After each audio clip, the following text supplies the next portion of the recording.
So yun mga idol, welcome sa ating channel ng Life Goes On. So for today's video, mag-update lang ako sa kalagayan ng dalawang bata na ito. So sa totoo lang mga idol, meron talaga akong na-discover na hindi talaga kanais-nais sa akin, no? Sa totoo lang, nadismaya ako nung nalaman ko ito, no? Hindi ko na po babanggitin kung sino ang nagsabi sa akin, paano ko nalaman, kung ano ang naging resulta, kundi ako lang mga idol ay gusto ko lang tulungan itong dalawang bata, no? Bilang sa pagtulong ko, nandun yung kaakibat ng pagmamahal at malasakit. Kung hindi ka pa nakapag-subscribe sa aking channel mga idol, samahan nyo naman ako na i-subscribe dito sa ating channel na Life Goes On B2. Okay? So mga idol, let's go. Alamin natin kung ano ang naging nalaman ko dito sa dalawang batang ito. Let's go. So yan mga idol, napakahirap talaga ng buhay ng tao. Minsan hindi natin alam na hindi pala natin magulang yung tinira natin. Doon madating yung time na makikita mo yung bata magdadanas ng depression, no? Pero ito nga ang sabi sa aking vlog, tuloy ang buhay, life must go on, no? Dito sa dalawang bata na ito, gusto ko lang kayong i-update mga idol na meron akong na-discover na bagay na hindi ko pwedeng sabihin ngayon. Tanging ako lang at ang barangay at ang DSWD na nagtiwala sa akin para kupkupin ko tong dalawang batang ito.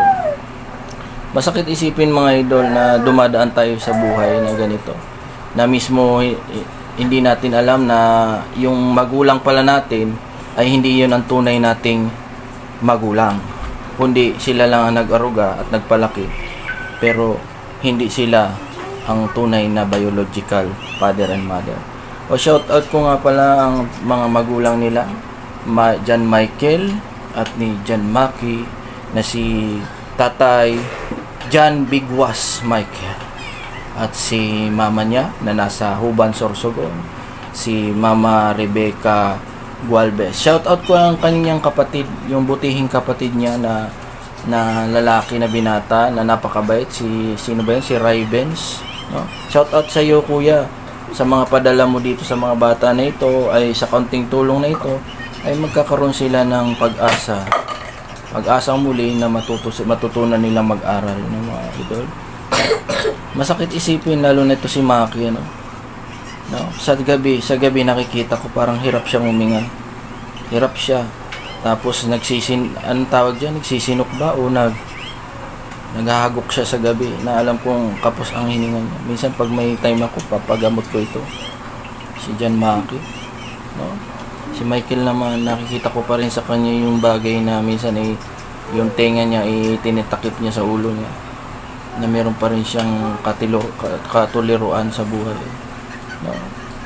So mga idol, tulungan niyo ako sa aking journey, sa adventure dito sa mga batang ito, sa ating paglalakbay, na sana dumating ang araw na makita nila ang papa nila o magbisita dito sa amin at makita nila itong dalawang bata, o kaya yung nanay nila na nasa Huban, Sorsogon, no?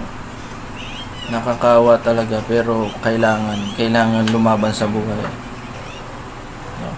So ayan mga idol, ang update ko na ito na ibibigay ko sa inyo. Pagdating ng panahon ay malalaman nyo kung ano yung na-discover ko sa dalawang bata na ito, no?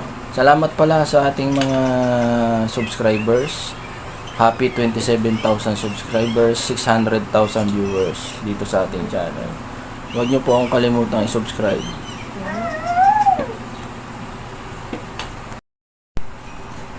So ayan nga my idol, no?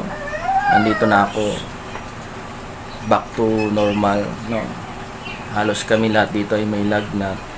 Shoutout ko yung mga reseller ni Mrs. Jan, na mga masisipag mag-reseller, no? Huwag kayong mawala ng pag-asa, kasi napapansin ko nga dyan sa ating buy and sell, meron dyan mga bagong mga nagba-buy and sell.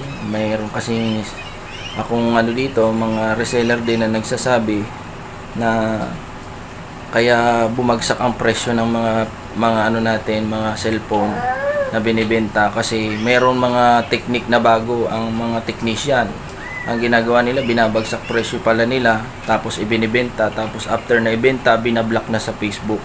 No, tayo mga idol ay nagbebenta tayo ng mga legit na mga cellphone. So, kung gusto nyo ng walang assurance, doon kayo bumili sa mga reseller dyan na nagpo sa Facebook, mura nga, pero after ng mga ilang araw, sira.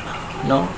So, yun lang ang aking ano ngayon, bagong update sa pagbebenta ng ating website dyan sa www.gadgetzone.biz. Hindi pa ako nakakapag-update. Minsan tayo, maging matalino tayo mga idol, no? Kasi hindi lahat ng bagay pag nakita natin sa reseller or sa mga internet na mura ay i-grab na natin. Hindi natin isipin yung bakit mura, isipin natin kung bakit siya mura, no? Dahil siya ay na-repair, dahil siya ay may pinalitan, at after na nawawala na sa Facebook, no? So ganyan mga idol, minsan ganyan bubili tayo, mga after 1 week sira, 2 weeks sira, pero hindi na natin mahanap yung pinagbilan natin. So mag-iingat po tayo lahat magpapasko ngayon, lalo na yung mga pera ngayon, may dumadami ang mga peke, no? Di bali sana kung peking tao lang, ay peking pera meron na rin, no? So ngayon mga idol, salamat sa inyong panonood. Hanggang sa muli, God bless you all. Bye bye.